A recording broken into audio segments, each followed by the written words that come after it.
From the mountain tops to the prairies wide, we carved our dreams where the wild winds ride. With pick and shovel we staked our claim. Through fire and rain we bore no shame. The red dirt stained our boots and skin, but it built the place we all live in. Oh, red dirt nation, rise and stand. From the treasures deep in the soil's hand, a family of brothers hand in hand. This is our home.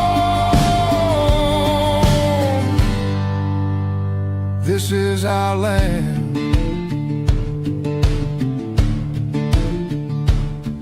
The river sang as we toiled away. Their whispers kept the fears at bay. Fields of gold from the seeds we sowed, a testament to the lives we owe. Though the wind may howl, the earth may quake, but roots run deep with every stake. The blood, the sweat, the laughter too. This red dirt binds me and you. Oh, red dirt nation, rise and stand. From the treasures deep in the soil's hand, a family of brothers hand in hand. This is our home. This is our land.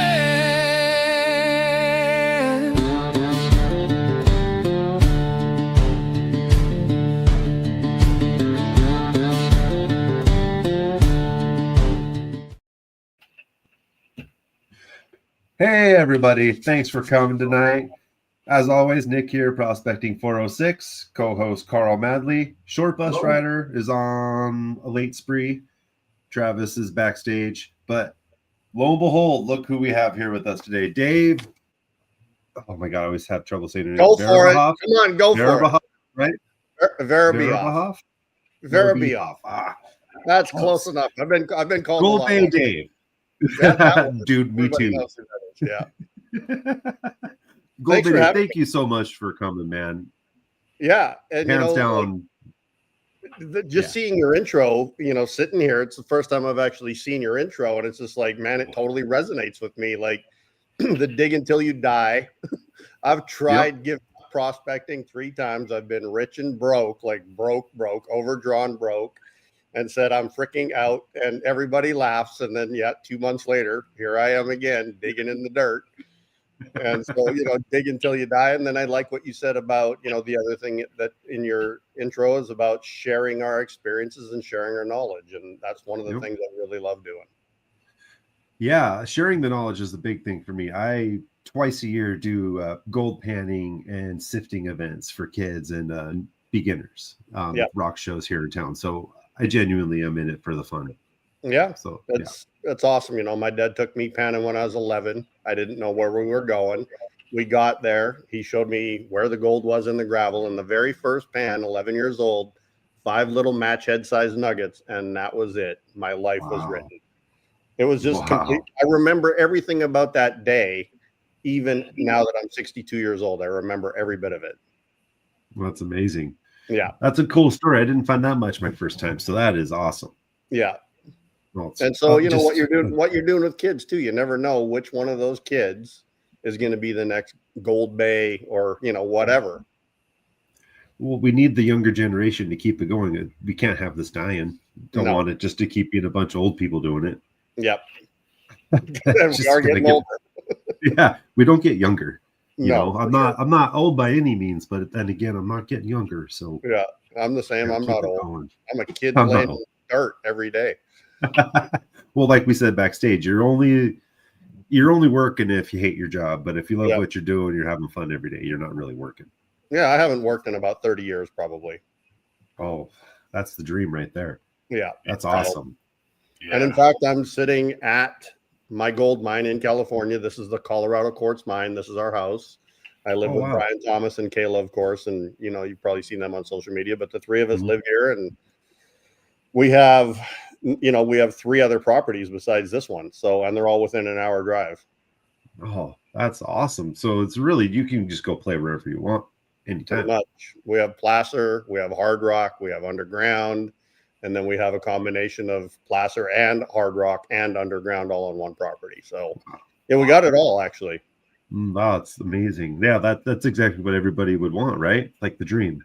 Yep. You can dig wherever you need and find some gold. Yeah, it's like I used to like sleeping in, but now that I'm finding gold, I'm getting up at 6:30 every day, which is new for me for the last few years. And every day, like I go to bed at 10 or 11 at night, and I'm up at 6:30 and on my way to go play. Man, yeah, that is the dream right there, right? Just playing until you're done. You can't anymore. Yeah, It's like You said you had my about 3 weekends every day. yeah, every day's Saturday for me. I didn't even realize today was Monday until Travis sent me the link. I'm like, it's Monday. Holy crap! Sorry, guys. Hello. How's it going? Hello. They talked about you in chat. This is They said, Stacy. This is Marty. 406 Miner. This is the other original founder of Hey, Red how's Dirt it going, Nation. man? Going great. Good to see you. Good to meet you. Mucho gusto. In Yeah. Espanol. Me llamo Nick Steichen. I See, know that. Just because Dos of the song. cerveza, por favor. Baños. Baños. See, So you do all kinds of amazing stuff. I mean, it seems like every day when I catch a new one of your videos, you're scraping bedrock on above ground, and then the next day you're below ground with a scream and meanie looking for gold. I mean, Yeah. and you just told me why. You've got a claim everywhere. yeah. Do you have a favorite claim where you find your favorite gold? Don't have to give us a name or anything. Do you have a particular claim that you prefer? Well, You just have to tell us where it is at backstage. Well, I tell everybody. I actually tell everybody where I find my gold, and everybody gets this very same question. Do you know where San Diego is? Yeah. Well, I'm nowhere Only town near I've there. been to in California. I'm not, yeah. I'm nowhere near there. Me either. So, the Colorado Quartz Mine where I'm sitting right now, this is one of the most recognized mines in the world for the, ultra rare, ultra world-class gold crystals. And I found the most beautiful gold on the planet, literally at this mine. It won't be opened again by me. It collapsed 3 years ago when our house fell down. We had 5 feet of snow one night. House fell down, water coming in, walls were buckled. 2 weeks later, the mine collapsed. And so we rebuilt the house and we live here, but it's 180 feet deep. There's 4,000 feet of tunnel. It's got 5.5 million gallons of water in it.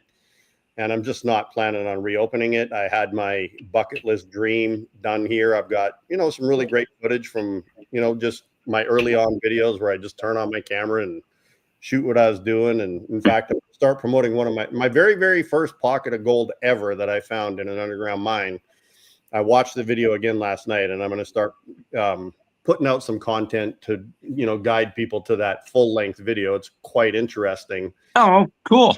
I watched it last night, and just, where I've come from that day is phenomenal. So, And- my favorite. And then revisiting that, that first walk through, the first, is awesome. Yeah, and I didn't even realize until last night when I watched it that was my first solo find, and so it was pretty cool to just remember that. And then I love being underground. I like all gold, but being underground, there's just something special about it, and it's like it's quiet. Your phone, Oh, it's so quiet. your phone doesn't work. It's just you get to blow shit up, and you stay underground when you blast, and you feel the concussion. It's just like, I don't care if I find gold today. I just set off amphonitrate. We got to hook up with him. Yeah. I was just going to say, if a guy had some questions about what he needed to do to open a hard rock mine, would you be the right guy to talk to? Yeah. In fact, where I'm at right now, the project I'm working on, it was, well known during the original California gold rush. In fact, I stand on the Mother Lode vein every day. In fact, this piece that I found today, this was the bigger of the two. Oh no, jeez. That was literally a foot from the Mother Lode vein. Oh my God. What else? How's it going? Here was the small one that I found today. I found this one first. Ugh. But No. the Mother Lode vein itself doesn't carry gold. Really? The gold is not on the Mother Lode vein. It's on the cross-cutting veins that came up really late in the geological turmoil that happened in this area. The Mother Lode vein has anywhere from 8 to 25 layers that came up over different time periods along the vein. It's 108 miles long. Wow. And where we're finding the gold on the east side, which is the hanging wall side of the vein. But today, this piece was on the footwall side, which is really weird. So this one was on the footwall side. And Wow. I think what happened is I think that the Mother Lode vein sheared right one of the cross-cutting. Carl's messing with the cameras. He's just I'm trying trying to to fix it. Can you help me push the right button? No. No, So- but I'll try. So it's him big and us tiny. Yeah. I'll try. And it Let's see works. here. So you get me. You're good. There No, we that's not the right go. one. Then we'll just do you big while you're showing stuff off. Here we go. Yeah, All right. we'll do that. Well, We'll do that. I can show you some of the pieces I found. So this is the one today. I'll do the video tonight on this one. This was the first one I found today. I was talking about the video that I posted 2 or 3 days ago where there were, I don't even know how many pieces are in here yet. I just stuck them in a bag. So Oh my God. I'll process them, like I dig every day. I get home late. And so I'm not even cleaning these or processing them, but there was like 18 or 20 pieces that came out of that one little pocket the other day. You can see the gold all the way Oh, around. yeah, you can. Wow. Oh, man.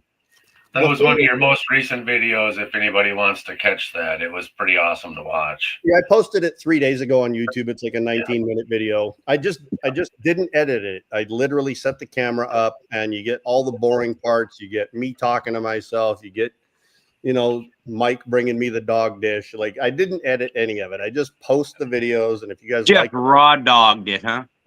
yeah, That's and then awesome. one of the things I'm things trying to that get it to change. It says, sorry. go ahead. At least I'm not the only one. See, Travis, this is why we need you.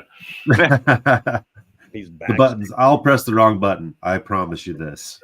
Oh yeah, you don't want to get me started. Oh, You don't get buttons. you're not allowed. Yeah, I to don't button. get buttons. It's 406 error.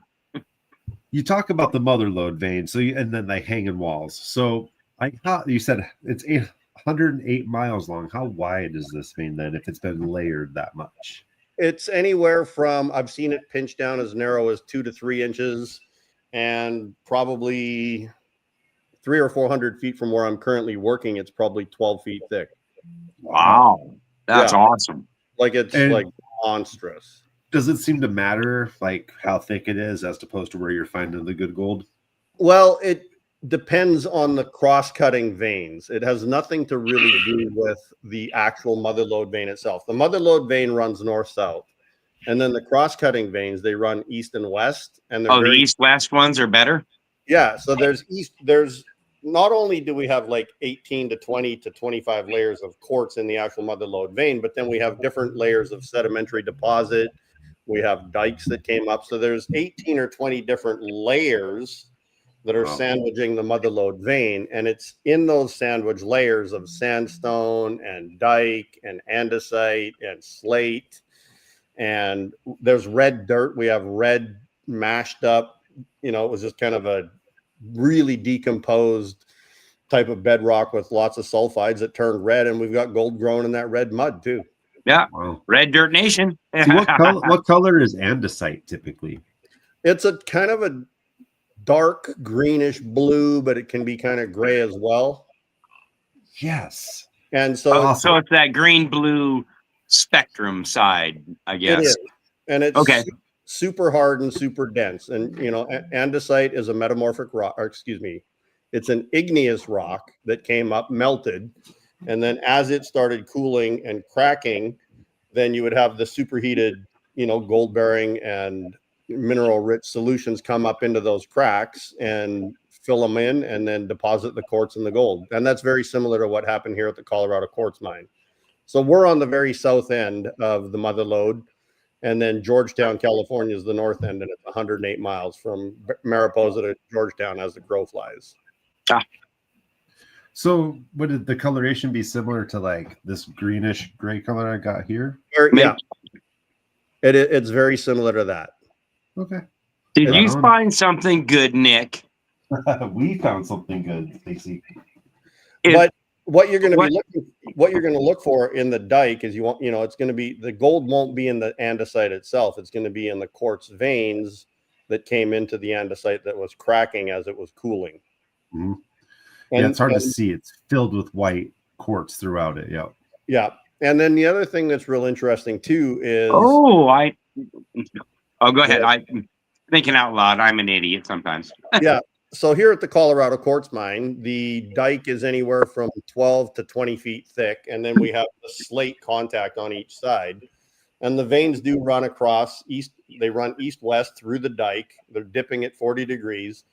The gold is always on the slate contact. There's almost no gold that's ever inside the middle of the dike. There's only one pocket that I know of that was found in the middle of the dike, but most of the time it's where the where the slate meets the andesite, and then the quartz veins are there. And what happens is the slate has carbon in it, and it pulls the gold out of solution, typically. Oh, okay. So the quartz comes up between the slate and the andesite, and that's where it's pulling towards the other side, not the andesite, but the other one, the slate. The slate. So it's pulling the gold from the slate. It kind of just, the slate's acting like a wall, and it's pulling all the goodies out of it. Yeah, the slate was the original country rock, and then as it started faulting and shearing and getting uplifted as the subduction happened from the Pacific plate to the North American plate, it stood all that stuff up. It created Yosemite, which is only 28 miles from where I live. Oh, wow. And all of that subduction and, the incline of all the slate material created these huge fractures that got filled in with the andesite and the quartz. Oh, very cool. Yeah. That's the best explanation I've heard of that so far. Yep. But I haven't had a chance to ask our local world-renowned geologists that ourselves either. So. Are on staff. World-renowned. Yep. Reowned. Not renowned. Reowned. Yeah, Jim's a good guy. He gives us a lot of tips, and he usually answers a lot of our questions for us. So. And most of the time yells at us because I'm stupid sometimes. Well, let me tell you. In fact, I told one of the guys that I'm mentoring today on this project, the project I'm actually working on right now, believe it or not, is not a mine. It's actually a farm. It's an orchard, and I got invited to come and help this orchardist, and I'm like, I'm a gold miner. He goes, yeah, well, we think there's enough gold here to pay for the orchard. And so he gave me a week to come out and find out if it was something I wanted to do. So I went for a week. And on the second day, I found this one. Holy cow. So I said, yes. Let's take the orchard down. Yeah. Well, no, we're developing the orchard. We're actually flattening out the area. We're, recovering the gold as we flatten the area. We planted a couple trees yesterday, and we're using the gold to pay for the orchard, and then so the gold. Is that you have golden apples scraping the bedrock and then metal detecting them the other day? Yeah. Well, this is it's coming out of the same place. Here's the other interesting thing about this piece. Let me show you this. You'll love this. Let's see, how did it go? I found this piece the next day. Jeez. Oh, look at that. Oh, I wonder where that came from. Yep. Wow. And that was 10 feet apart. They were 10 feet apart. Oh, is that just from the blade of the machine, or is that just from no, that was natural. That was naturally eroded out of the vein. And I found it where we were digging, where we were starting to do the land development. And So I'm very close to the actual vein itself. That's why I'm there. I'm looking Wow. for the sources. And I've been finding gold in veins, and I haven't found this big vein yet, but I'm probably tomorrow or the next day, I think I will. Wow. Yeah, well, that's awesome. Those are golden apples, huh? Wow. Yep. I call it the broken arrow, actually. Oh, The gold here in Montana This is isn't broken quite arrow. so shiny and abundant, but wow. Yeah. Wow, broken that's arrow. amazing. Yeah, it's not a bad piece. Yeah. I found That's not that. I'd bad at crap all. myself. Nick would have to haul me off the creek. I was pretty happy. When you see the video of me finding this one today, you guys are going to probably go, he planted it. Because I was just so calm. Like, I just knew that it was a big piece. I knew where I had dug it out of. I knew it was gold before I dug it up. In fact, I dug 2 feet by hand, and I said, enough of this. I'm using the excavator. So I just took the excavator, dug it out, and it wound up being right on top of the pile after I dug it out. And I just picked it up. I'm just like, yeah, that's a banger. Oh, Wow. yeah. I felt it in my hand. I'm like, yeah. That's a banger. By the way, my God. yeah. I mean, you can see all the attached quartz to it. It was just, oh my goodness. That puts Yeah. my biggest nugget to shame. Oh, yeah.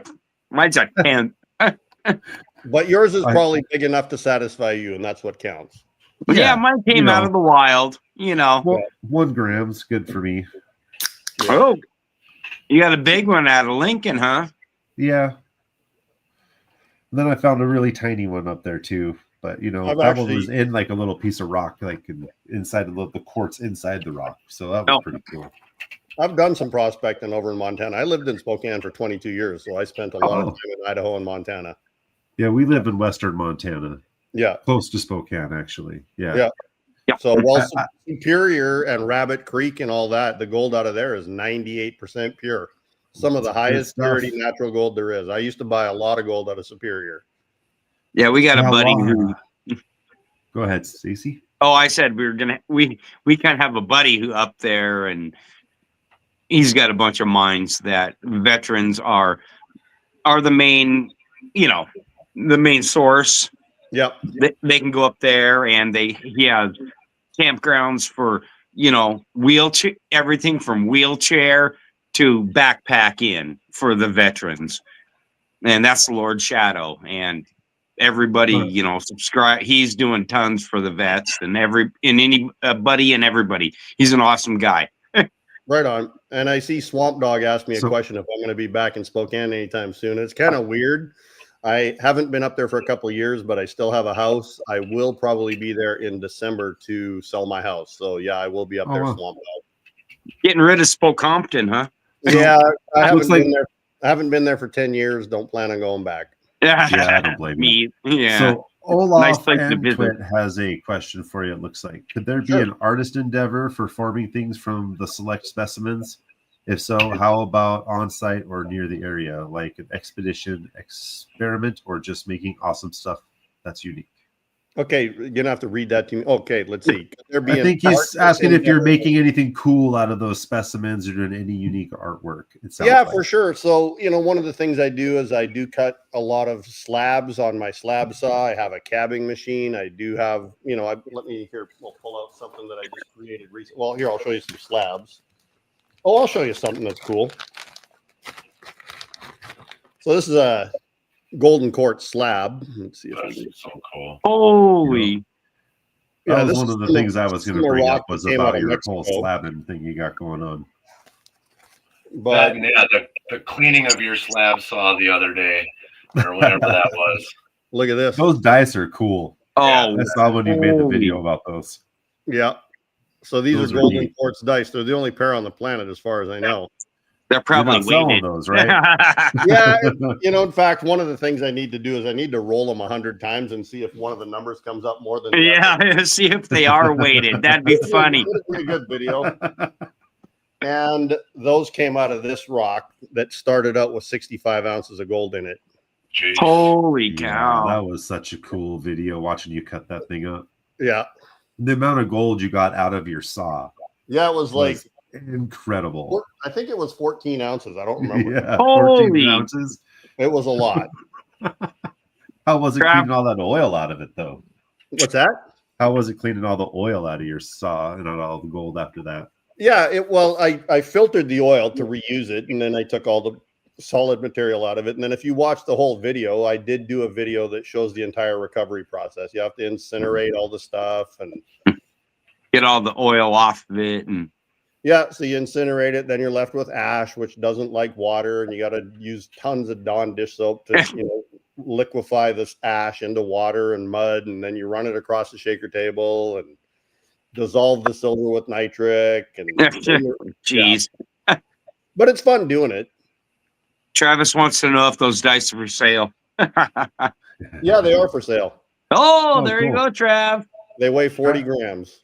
Travis was also asking, wow, 40 grams. Whew. Yeah. Travis was also asking if you know of any awesome places to go prospecting, like public prospecting in Nevada. He's going on vacation there this Rye Patch is where most people go. Right. Rye Patch Dam, Rye Patch area. And you can get a hold of Jerry McMullen out of Boise, Idaho. He takes people down there all the time. He sells various metal. He sells all the major brands of metal detectors, and Rye Patch really is still one of the most popular places. I've never been there, but the gold that comes out of there is killer. Some of it's crystallized, it's big, huge leaf gold. Like Travis's brother found a huge leaf gold piece that was beautiful. And so yeah, Rye Patch is the way to go. I just am not familiar with anything public over there other than that. Okay. Looks like we got another one of our co-hosts has made it backstage. I agree with your Rock Butcher. I'm gonna roll. What I'm gonna do is I'm gonna take pictures of the dice. I'll take pictures of the 1, the 2, the 3, all the way around every number, and I'll get you guys to guess which number you think is gonna hit the most, and then I'll roll them 100 times, and we'll see what comes up. It'll be a fun. There you go. That'll make a good video. That'd be awesome. Yeah, that'd be a fun live. Yeah, for sure. So other than gold mining, do you go do anything else for fun? Any other minerals you go prospect?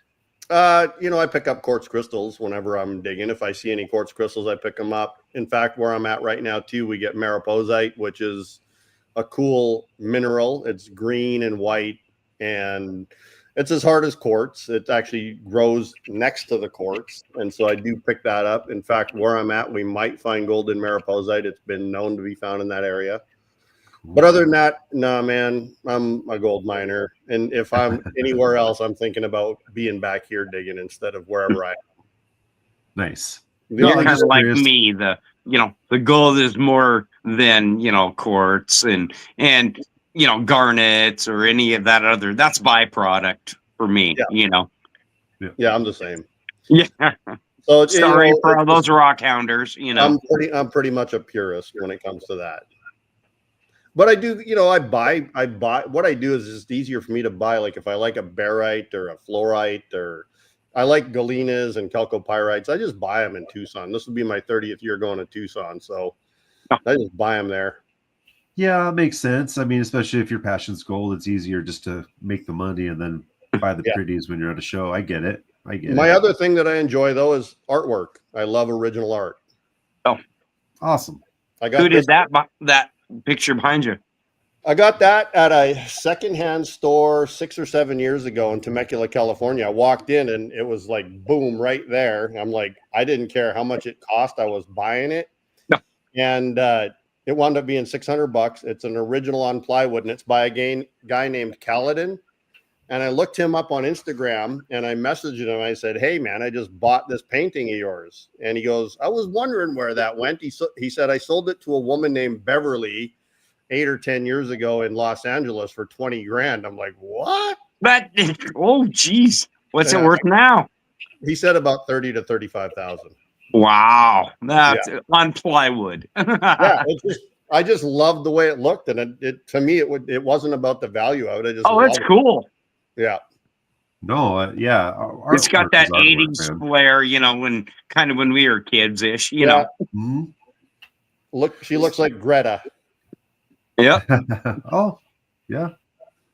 So Captain Chaos has a question Bridget for Bardot, any of that, the old 60s, 70s bombshells. Oh, yeah.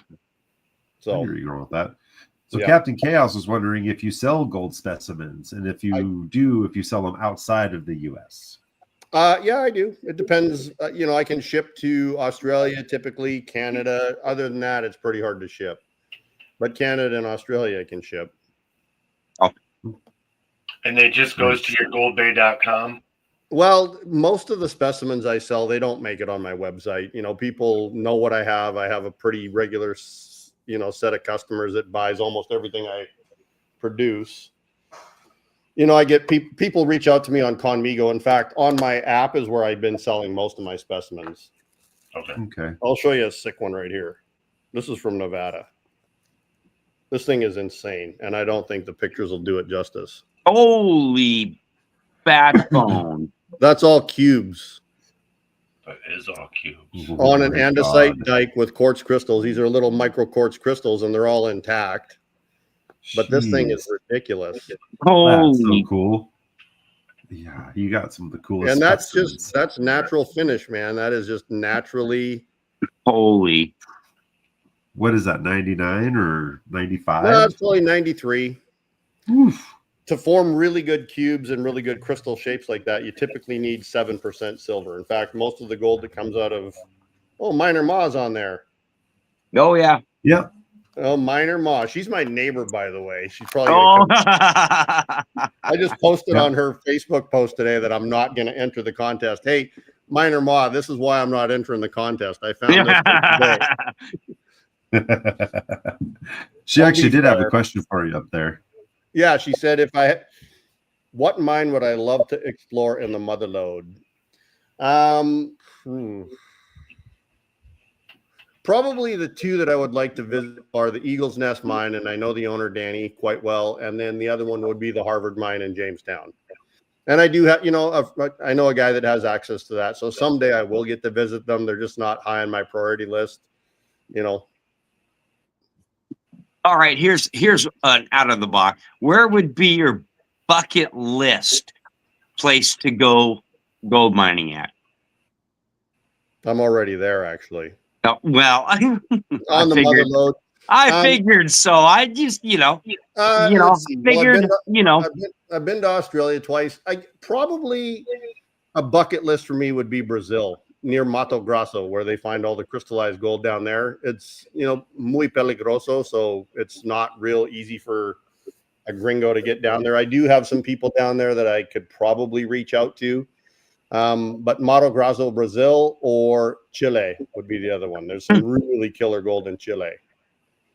mine would be Australia, Yeah, I've been to Australia twice. The thing is, last year I did spend 9 weeks in Sinaloa, Mexico, which is, yes, the state that everyone says is real bad. And I did spend 9 weeks there. That was a bucket list item. We had a lot of fun. I had 4 or 5 guys working with me. We had a D8 bulldozer pushing in this old river channel and found some pretty good gold. I broke even over the 9 weeks.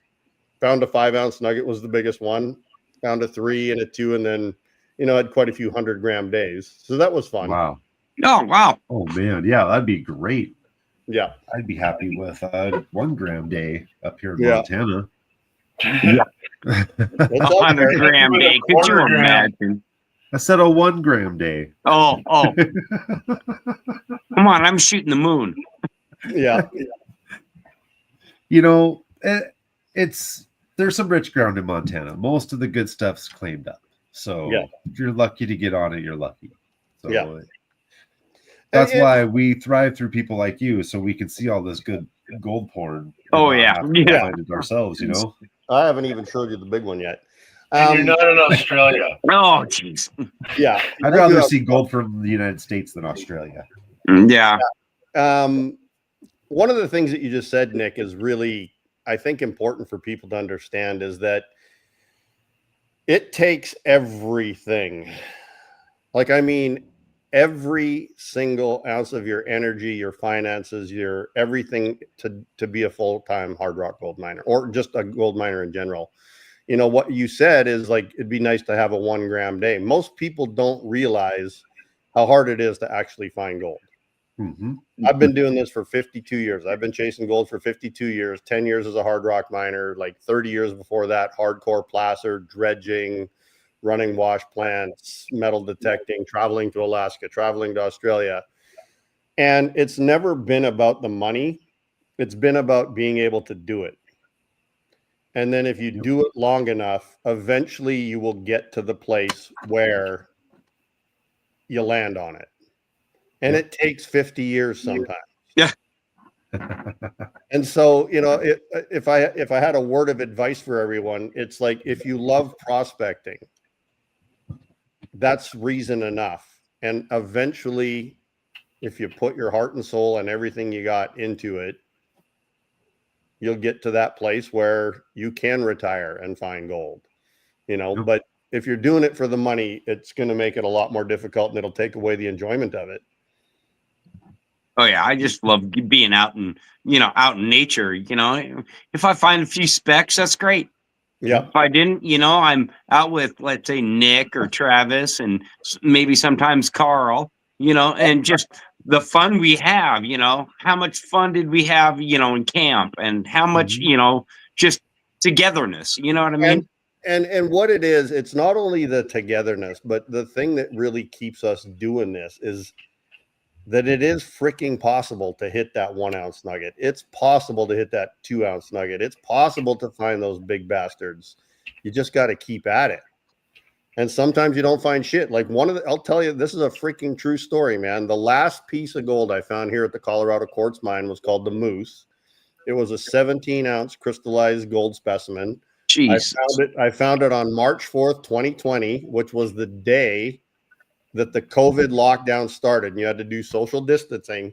And we found it that day, and I thought, it's awesome to have a hard rock mine, because get away from me. social distancing as you can get. And me and Tim, the guy that worked for me, and Tony, my partner, we were just like, hey, this is freaking awesome, because we found 3 big pieces on this vein. Actually, found like a 5 ounce, 8 ounce, and then the 17 ounce was at the top. So there's these 3 big pieces. Just excited as shit.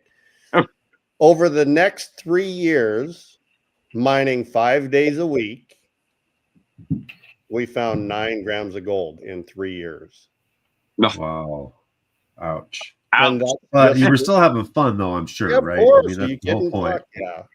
Like Yeah. you just, it makes it hard to push through those days, but every single day, like me and Tim, every single day we would blast, and then we go down and I'd say, Tim, gold or no gold. We always had a $5 bet, right? And Tim was just stuck on no gold, no gold, no gold. And he was winning every day, right? Taking you to the cleaners. Finally, we hit some gold, and we wound up getting like 9 grams of gold about 3 years later. But it was still the thing that draws you to it is we found gold here before, and the possibility of finding gold is still here. And we just need to find it. And that's what it is. Right. Yeah. And that's what prospecting is finding it. It's chipping away everything that's not gold. Yeah. And sometimes Gold They would call it be easy harvesting, to not find if it prospecting. wouldn't be for that damn dirt and rock, Yeah. And everything else that goes with it. Exactly. Yeah. So. Yeah. So you mentioned a bit ago about your app. And for those in the chat that don't know what it is, do you want to give them a quick rundown on this kind of cool little development you got put together? Yeah, the Conmigo. Yeah, Conmigo.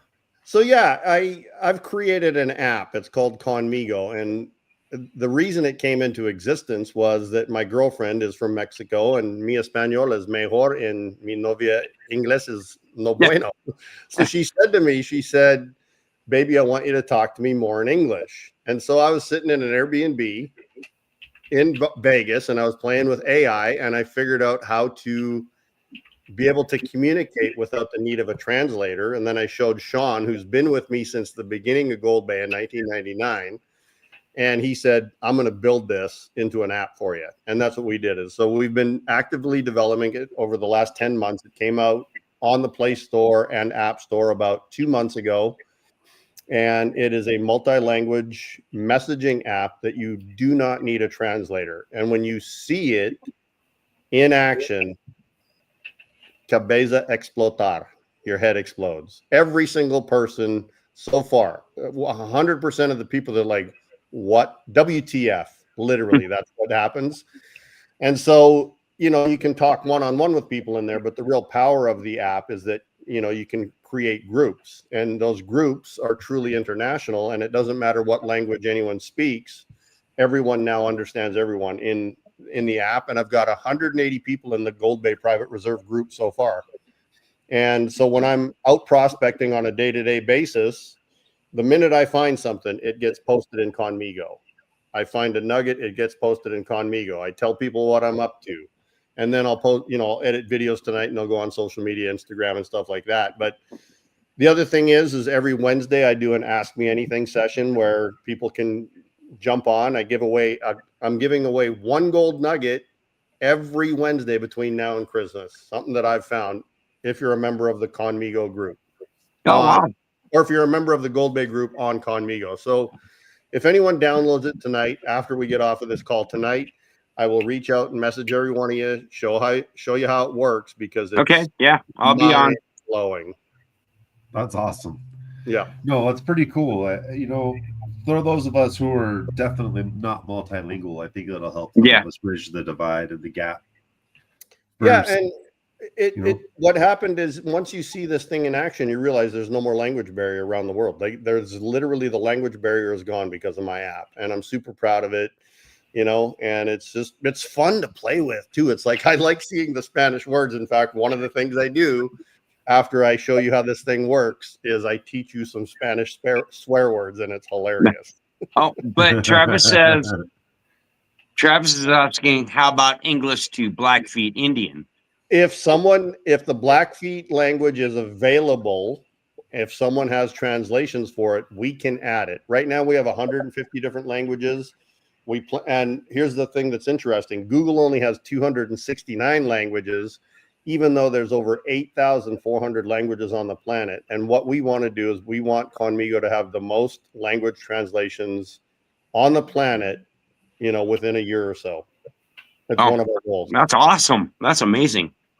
Yeah. So Conmigo, then, is it work then not just for like communications and everything, but can you also use that as far as like getting your product out there and helping with like distributing your wares, so to speak? We are actually, we haven't quite.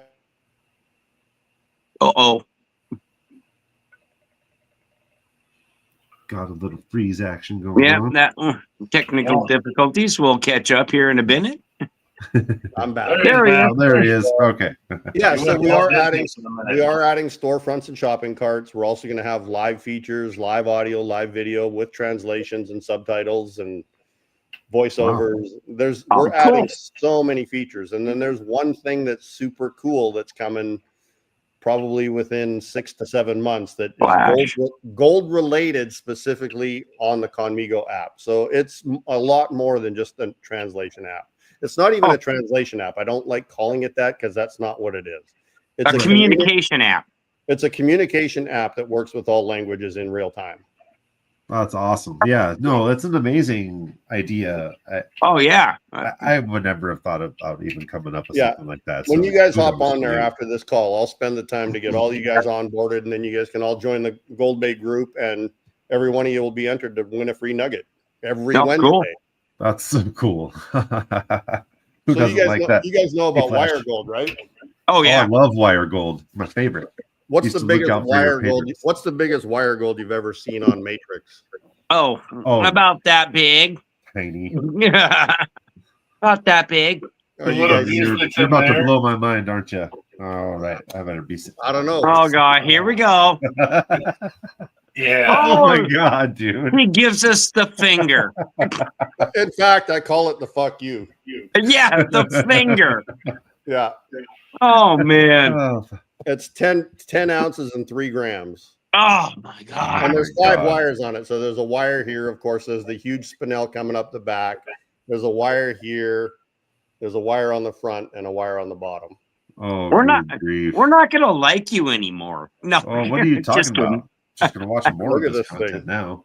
Wow. Oh my God. And you can see the striated crystals. Oh yeah. And you can see the octahedrons across the spine on the top. Did you have to use any lye or any of that to clean that gold up, or was it in? It had a lot more quartz on it, and I used hydrofluoric acid on it. Oh, okay. Yeah, and a lot of people, in my opinion, they will over prep a specimen, and the quartz looks crappy and stuff. So I did this one very carefully over time, and you can tell that the quartz that's still on here, it's natural. It's not sugary. Right. You know, a lot of times you get that sugary look. I made sure we didn't have that. We have a natural quartz that's not sugary, and I didn't whiten Not it. all acid burned and So Yeah, you've just exactly. figured out a better way to use the stuff without destroying the quartz. on Look at the specimen. crystallization on that wire. Yeah, no, it's just geez. the patterns, and you can see every indentation from the crystals that used to be on it. It's so Yeah. cool. Oh, And just look how the gold just pushed its way through there, you know. oh man, now though you have some impressive gold. You always have. But Jeez. geez, man. Yeah. Yeah, wire gold's my favorite. Evening, You Sean. sell like pater bags of wire gold every now and again, and I've always wanted to get my hands on one because I love the stuff. Yeah, I will have some more from the Manhattan mine closer to Christmas. I'll have some wire gold from the Manhattan mine again, pay dirt. Nice. Yeah. I'll Cool. see. Hopefully, I'm not getting kicked in the nuts again. Hey, by there's then. Sean. Yeah. There's Sean just hopped on. He's the programmer for Conmigo. He's been with me since Oh. 1999. With Oh, yeah. Well, welcome, Sean. Hey, Thanks Sean, for coming welcome, on and welcome, checking us out. welcome. Somebody better get him a mod. Yeah, I think I think he's on Travis's channel. Travis's. Yeah, we've had a really- few other people that have bounced in. Lord Shadow, Sean, Oh, yeah. Rothrock. Lord Shadow is our artist and the veteran guy. Excellent. Any What's up, veterans what's up? in Montana, get a hold of us and we'll get a hold of Lord Shadow and hook you guys up and we can get you up gold mining. Yeah, he's got a That's lot awesome. of claims up kind of north of Trout Creek in the Yep. good gold district of Montana. Right on. Yeah, I love. But what he's you guys also are got doing. other stuff too. But yeah, I love how you guys are getting other people involved, and that's kind of what I'm doing too. You know, I've been mentoring Brian and Kayla for 4 years, and then on this property I'm working on now, this orchard, I'm mentoring the grandson of the owner, and you know, today he found his very, very, very first gold nugget ever with a metal detector. Uh-oh. oh man, Oh, Yeah. sure. You stabbed he's it in his vein and now you mainlined him. Well, yeah. here's the thing that's crazy. His name is Mike. I'm calling him Mike Lab because before today on this property in the last 2 weeks or so, he's randomly specced 3 pieces and just picked them up. Oh, Oh, geez, man. right off the ground. He was throwing rocks for Roy, which is my black lab dog. Uh-huh. And he reached down to grab this rock off of the wall he was sitting on. It was black, and he picked it up, and there was a piece on it. He broke it off, and there was gold on that piece. Oh, geez. Oh, Another good piece grief. sitting by where we eat lunch, and then I don't know where the third one was, but it was just on the wall a little further down too. So he's found 3 pieces. Today was his first time with a metal detector, and so yeah, he's Oh, hooked. good. Oh, Yeah, yeah. I You would be too. mainlined him. You find anything bigger than a speck up, yeah, you're hooked. Especially Oh, a yeah. detector. Oh man, I see that someone wants a specimen of andesite. yeah, it was Captain Chaos. He was asking if you have those or sell them or anything. Well, I wouldn't It looks sell like- it. It's it's nothing. It doesn't cost anything. I can grab a piece from the mine tomorrow and just ship it off. Andesite's pretty cool. that greenish rock, right? Yep, and it's Correct. super hard. Like it's a hardness of 7 to 8. It's like super hard, super dense. When you hit it with a 3-pound ball peen or a hammer, it just bounces right off. Doesn't do anything to it. Hmm.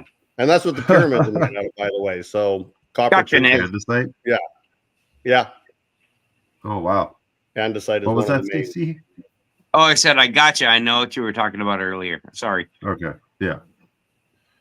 Yeah. So, you said you got started when you were pretty young doing this stuff, and then you've just pretty much stuck with it the whole time. No Well, not labs. really. I started when I was 11, and you have to go to college and become a welder, and then you work in a fab shop building mining equipment. And I was always dredging or metal detecting along the way, but I didn't really get into it full time until about 25 years ago. Oh, okay. Yeah, Okay. I was just 1999 curious. was Yeah. when I kind of got into it full time. Yeah. I was just trying to put the timetable together. I didn't get started. You mentioned the pandemic. I didn't even start prospecting until the pandemic when I laid off. So, my journey's been short, but it's been fruitful. Hey, man, all you got to do is find a gram of gold nowadays, and it's $140. Yeah. That's so good. Insane. Record high today again. So Milwaukee Matt was asking if you had a piece to show. We were just curious, what piece of what, Mr. Matt? The andesite. Oh, I don't. got it. I don't have Not one here, no. He was saying you'd have to go Uh, to the mine to get one tomorrow to Yeah, even have No. one on hand. I have golden quartz though. Yeah. I got a bunch Oh, of no. quartz that's supposed to have gold in it. I don't know if it does though. I was gonna look for a piece to show you guys of something else. I got a bunch of quartz.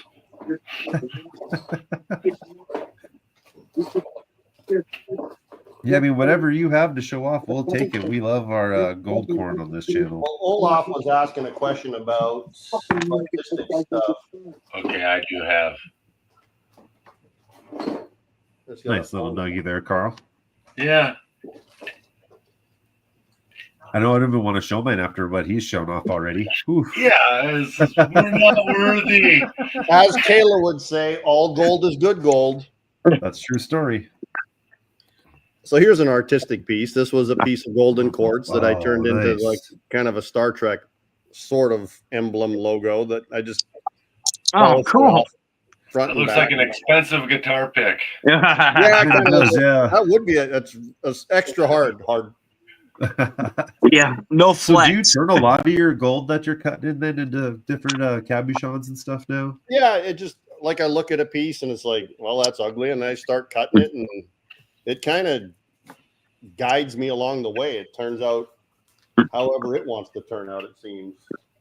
I mean, one of my favorite things to do is actually polish cabochons. So I was wondering if you do the polishing yourself and how I do. If Yeah. you really enjoyed it as much as it seems like it could be for people. Dog tags. Oh, geez. Oh, that's a pretty piece. Yep. Oh man. Another one. Wow. All right, You make- I'll ask you the make question that dominoes. everybody wants to know. What are those costing? 175 a gram. So then that would probably be what, at least 5 grams in each one of those minimum? They're 20. 20. Oh, they're Ooh. 20. Okay. Mhm. Woo. They're thick. They're That's a four. lot. They're 4 or 5 millimeters thick, and they got gold in Oh, them. okay. Oh, yeah. Well, okay. yeah, I Well, mean, it's hard to tell how much something like that weighs when you're looking at Yeah. it We on just- camera, you know? Really I just expensive dominoes. figured I'd ask the question, you know. Check out this rock. You can see a little bit of gold veining in it. That Yeah. looks like what I could afford. No, it isn't. No, it doesn't. Look at the backside where I cut and polish. All that right. one. What's it look like in that big crack there, though? Nothing yeah. yet. Yeah, I there. see the shiny in it. Haven't done anything on it, but yeah, that's what I just start. I'll take a piece and so here's a rock that's got gold in it. Well, you can't really see it until It's I do harder to this. see until, that side. Wow. Good grief. And you're just pulling those out pretty regularly then, huh? Yeah, That's pretty Jeez. cool. this is all my winter project. Like I just have to put stuff aside until the winter. I'm digging every day I can while the weather's good. I was So, just going to ask, how many days do you have left in your season, do you think? It's supposed to be a pretty good year this year. It's supposed to be a La Nina year. wow. Oh, wow. Wicked. Look at the Oh, edge. man. Gee, Oh, good neat. grief. What, another 20-gram piece there? I can weigh this one for you. I don't even want to know. I do. I'm just curious. Well, The thing's so cool. Well, I do, but I don't, It's 7.77 grams, and Oh, okay. this one's 150 a gram. So it's not as thick as the other ones then, but still. No, just it's as not packed. quite as heavy a gold either, Oh. but it's still sick. So yeah, you can see that. Yeah. Followed them. Yeah. That's awesome. Like, ooh. One Trying to day. find- I've Yeah. got a couple of little freeform cabs that I can't find. They're here somewhere. Just I'm in looking winter forward to the trouble. videos of We you have doing stuff like those. this. Dutchie's in the that- house. Yeah. They like That's bears. the bear. Oh, Yep. I like the quartz and the bedrock that's stuck in there. Like it Yeah. really does help show off the gold. I like the natural color of it too. Same Yep. thing. almost looks like, that dusk, just as it gets night and the stars were coming out and you got the, Buddy The over what? there from the Netherlands, Dutchie, thanks for coming in. flash. Flash is here. Thanks for coming in. How many people are on right earlier. now? Right now we've been holding steady at about 28. It goes up and down from there. No, yeah. We're not a Flash- huge channel, but we have fun. Yeah. Hey, Flash. And in we your got pan- awesome guys on panel and interviewers or interviewees. Sorry. Yeah. I see Flash in your pan was asking if I have some of that stuff on Gold Bay. Yeah, I do have some of the jewelry on there now, but as soon as I post it, it gets sold. I will post some more cabochons on there in the next, this week or so, but there's probably 30 or 40 just slabs on there that haven't been cabbed. If you want to cut your own cabs, that's available as well. Wow. Have you ever And had I've got them at 100 a gram right now. I just haven't had time to jack the price up. So now buy them now, huh? Oh yeah. Yeah, And that would. by the way, if you're a member of Conmigo, 10% discount on. Oh, And it's only available if you're on Conmigo. And I do drop a 10% off discount. And that's for pay dirt, nuggets, cabs, jewelry, whatever. oh, cool. It's my way of promoting the app rather than paying Google for ads or YouTube ads. I just rather give you guys 10% off. I make like 1% on my product, but it gets another person over on Conmigo because it's like this app is sick. Cool. But then that also you got that person spreading the word. Either Conmigo for sure. grows or they just come to Gold Bay and buy. I mean, I've got an ulterior motive. Yeah. Got to keep it growing. Yep. He's stealing your email addresses and selling them to the. Ooh, I'm nuggets. just kidding, man. Just some Oh, look at all those nuggies. nuggets. Those are just tiny nuggies. Oof. That's rounded. Look, is that quartz still too on it? It is. Yeah, this is from Garden Springs, which is up near Placerville area. Well, that's bounced around a little bit. Oh yeah, it's smooth.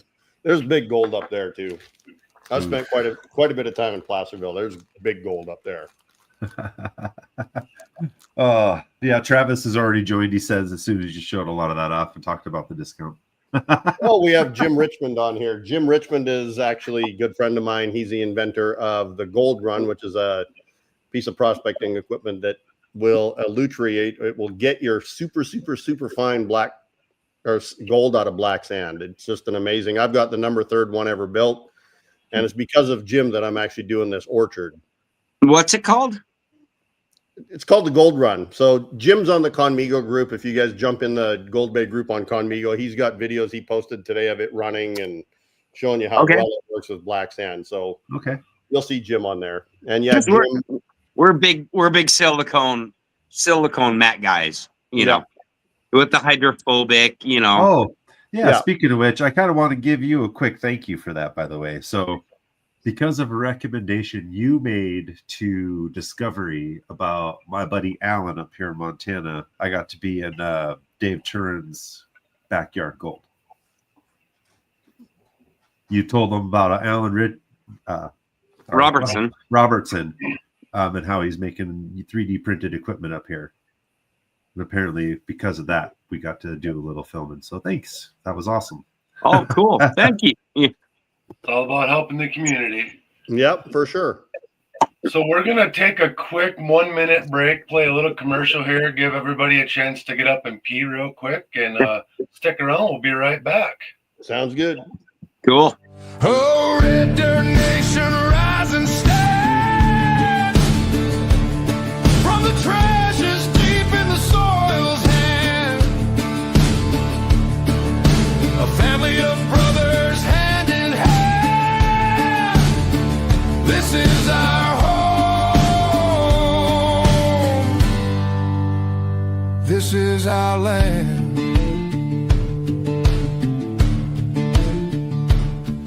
The river sang as we toiled away. Their whispers kept the fears at bay. Fields of gold from the seeds we sowed, a testament to the lives we owe. Though the wind may howl, the earth may... All right. See you later, Ed. Have a good night. Definitely Hey, not American 1 minute. Gold Prospectors, what's Brian doing tonight? What's that? Oh, saying hi to Brian American Wilder's Gold in the house. Prospectors.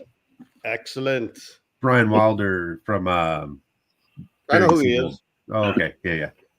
He's Right on. more biggins. Ooh, now that's cool. That looks like an actual leaf too. Yeah, It I was is. gonna say that'd be a cool pendant. Well, depending on how thick Oh. it is. It's That super could fit thin, in but a you heartbeat. could make it into a pennant. So we got these are all leaf gold from Calaveras County. I got these last week. Oh, Yeah, when I wow. order gold leaf, it doesn't come looking like that. Yeah. later, Lord Oh, Shadow. man. So are you finding those nugget hunting then, or out of I hard? bought these. I buy okay. I buy gold too. People say, here's the funny thing. I posted on Facebook the other day. I talked about, like at what price did you hear from me that you should be buying gold? And I've had people chiming in that 40 years ago I was telling them to buy gold and they didn't. And then I had one other guy say, well, I just find all my own. I'm like, I still buy and sell as much gold as I can, man. I spent 60 grand on gold last week. It's like, buying it too is not a bad thing. In fact, when I first started selling gold at my very first gold show ever in Monroe, Washington, I was selling gold for $10 a gram. Oh, geez, Wow. ouch. Everybody that bought gold from me at that gold show is happy as shit that they did. Oh, yeah. But so Yeah. I So bought some buying a little gold over a isn't a year bad ago. thing either. If you can get a good deal on it and you want to stack gold, buying it's the way to go. So, let's say us prospectors, you buy our gold too? For sure. Okay. In fact, I treat prospectors fairly. Like a lot of places, they'll pay you 60, 65, 70, 75%. I will give 85% up to over spot, depending on what it is. Okay. Yeah. Wow. All That's sizes very too. generous. Yeah. Like, that's Can we very, get very his, generous. I think I just got 70 on some gold. Can we get his email address for maybe, because I know there's probably a few of them out there that wants to sell their gold to them. Get on Conmigo. I'll treat you even more fair on Conmigo. Conmigo, okay. Yeah, my email address is real simple. It's goldbaydave@gmail.com. I was Okay. saying, yeah. Real Well, easy. I was just putting it out there. You know what I mean? No, for sure. Look, I appreciate that too. And I know that it's tough for people to find a good place to Reputable sell people. gold. Like not only is it hard to get, but then when you go to a pawn shop or a jeweler or a coin shop or somebody that's not specifically into placer gold or gold in quartz, they don't know what to pay for it, so they pay 60%. So it's not only did you work your ass off for it, but now you're getting 60%. It's like it's such a disappointment. So I want people to have a place to be able to sell their gold for a fair value. I got to make a few bucks on it too. So Oh, yeah. 85% and up is what I pay. Well, even, the people have even like specimens, and then like the gold shops and pawn shops say, oh, this is dirty gold, blah, blah, blah. We can't, pay you for your dirty gold, but yet it's a specimen that's worth more that, you know what I mean? Yeah. I see a question from Usually Right. How many YouTube gold guys put gold in the pans just so they have content? I don't know. Not me. Zero. I'm not a YouTuber, just so you know. I'm actually a gold miner who happens to film what I do. And the best way to actually tell that what I'm saying is fact is look at my video from 3 days ago. I just literally turned my camera on and did a real-time dig. It's like you guys are right there with me digging. Yep. A lot of your videos are like that. Someone looking over your shoulder, videoing you, scanning the hanging walls and the veins, and whether it's you scraping the ground up top above. Yeah, it always seems genuine. Well, it is. It's just my videos are always raw, uncut. I don't put music. Don't do this. Don't do that. It's just that's what it is, and these guys can say I do because that's how they are. Yeah. There's the people that are always, like Polly and Dan Hurd. I think I always see people saying, "Oh, you're just loading your pan," and I think those are the kind of people they're asking. Are those other big time name dudes loading their pans, not so much the average YouTuber like us. Yeah, and I just happen to have a camera that it shoots everything all the way around you all the time. It's Insta360 camera, and it films everything. I've been looking at them. Them are nice.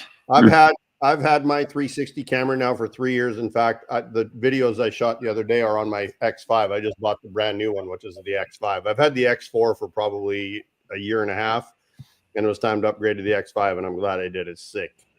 I noticed you were reaching over and grabbing the tripod and moving it, setting it down. You weren't looking at where it was aimed. Yeah, you don't have to. Yeah. Yeah, you look at the footage afterwards. You just point the camera afterwards because it's filming everything. That's so cool. Yeah, I need to get a better camera. In fact, I posted a video the other day with Roy behind me, and he was barking at Michael. He's like, "Throw me a rock, roof, roof, roof." Yeah. I stood up and I said, "Roy, go, fuck," because he just wants you to throw rocks to him, and I didn't even know he was behind me, but it was like the perfect shot. I'm showing a piece of gold, and he's behind me going. So yeah, you catch stuff that you don't realize is happening, and it's Cooper too, huh? Oh, my dog? Yeah, Cooper's the same way. Yeah, except for it sticks with my dog. Yeah. Roy is pine cones and rocks. My dog hangs out in the creek most of the time. Yeah, I have my 3 dogs with me all the time. I have Roy and Camo and Poogie. They're the 2 pugs. Oh, Yeah. Bugs, nice. We got Cooper and Freya, and Freya is she's oh, where are you going?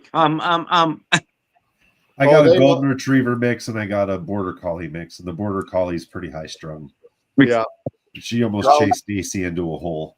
Yeah, my female pug, she's the high strung one. They know I'm leaving before I'm leaving. They're like at the door barking 5 minutes before I grab my keys. They know when it's time. I start putting on my boots and they're ready to go. So do you travel to many other places inside the United States to go do prospecting just for the shits and giggles, or? Well, not for shits and giggles. I will go look at projects that look like they could have some merit, whether it would be me helping someone get a mine going that will have good specimens, or, I can help people like, you were talking about the hard rock mining thing. It's hard for me to get away. It's got to be something that I know is ridiculously good to pull me away from this, because like I'm pulling gold every single day. Oh yeah, gold. Yeah. No, I just wondered if you ever take essentially like a vacation to go just prospecting for fun somewhere else. That's my vacations are with my family in Mexico. So my girlfriend and her daughter, who happens, she's my daughter too, like she just is. We travel. They both have their visas, which is great. So they've come up here. Took them to Disneyland 3 weeks ago. I was the Disneyland dad 3 weeks ago, and I'm meeting them in Las Vegas next week, and we're going to go up to Round Mountain Mine. They've been up there before, and they love doing the gold thing too. So we do spend time up here, but we do a lot of traveling in Mexico. Been all over Mexico. Cool. Yeah. Oh, that's cool. Where's your favorite place in Mexico? We really like Cancun. We like Mazatlan. We like Puerto Vallarta. We only live a 4.5-hour drive from Puerto Vallarta. We live 5.5-hour drive from Mazatlan. We can fly to Cancun for $30. We have the Volaris annual pass, so it's $30 for a flight. So we like it there too. Oh, okay. Guadalajara is just fun too. Like Guadalajara is a crazy, crazy awesome city. What about on the other side? On the Baja side? Yeah. No, well, the Caribbean side. Yeah, that's Cancun, Tulum. Yeah. The Gulf. Yeah.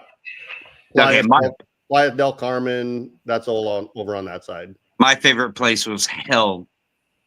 Hell? Yeah. I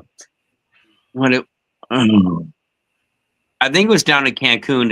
It's a town called Hell. Haven't been to that one. And I don't know if I want to go there. And it was amazing. It was. Yeah. Oh man. No. Well, I just love Mexico. I've been going there for over 10 years, like as often as I can, and I spend a lot of time down there. So Jamaica when I went down there was a dirty filth hole. Haven't been there. Yeah. No, me either. So, I guess, who have you helped? That maybe we would know in the community that you've helped establish a hard rock mine, maybe.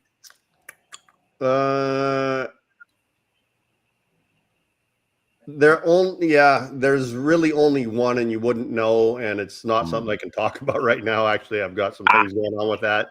No, okay. Yeah, no Understandable. problem. Don't Yeah. mean to Just wondered if No, pin you I down. guess it's And just I a appreciate, curious. I if appreciate the people- question. It's just, I guess I was just curious if people reach out to you a lot because you're so successful. I was just, I guess, curious if people reach out to you to ask you for help a lot because they do. And there's the two things that I get mostly asked is I get probably 30 or 40 people a week sending me pictures of quartz, saying I've got quartz. It's like, is there gold in it? And they'll send me pictures. It's like, no, you have iron stained quartz, or you have, like most of the time they send me pictures of pure white quartz, and pure white quartz very seldom has gold in it. It does periodically. There are certain mines, but very seldom. And then the other thing people always reach out to me for, I get 100 people a week that want to come work for me. It's like, no, man, I've got my crew. Like mostly I work alone, or it's me and Brian and Kayla.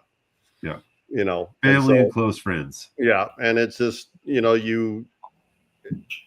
the smaller the better. Yeah. Oh yeah. And in fact, the more hands, The tighter the knit, the tighter togetherness. Then then there's no finger pointing. There's none of the. You know what I mean? Yeah, we're all financially invested in it. Like we're equally involved in it, and it just it's like you said, even with you guys creating this podcast, it's a bunch of guys that like hanging out. You guys created this podcast, and it's kind of the same with us in the mining too. It's the same thing.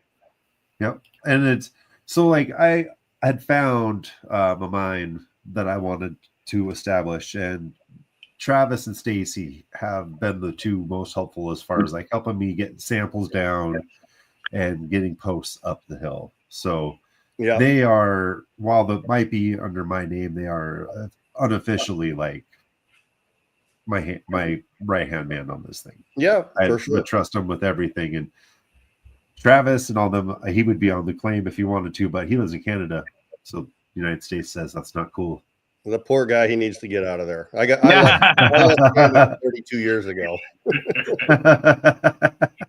I lived in Spokane for 22 years. I've been in California now for 10, and I spend a lot of time in Mexico. So I just keep moving further south. Well, if I can ever get this cool little business idea I have up and running, I could probably sneak him down here. From the Canuck stands. Especially, Alberta at least is a fairly good province. Yes. Yeah. It's the better one of them all. And they're willing to work with America. Yeah, I've spent a lot. We don't do political things here, but Hermano de Oro. Look at that. Minor Ma's Spanish is getting way better because she's been on Conmigo. Nope. Hermana Familia de Oro, Minor Ma.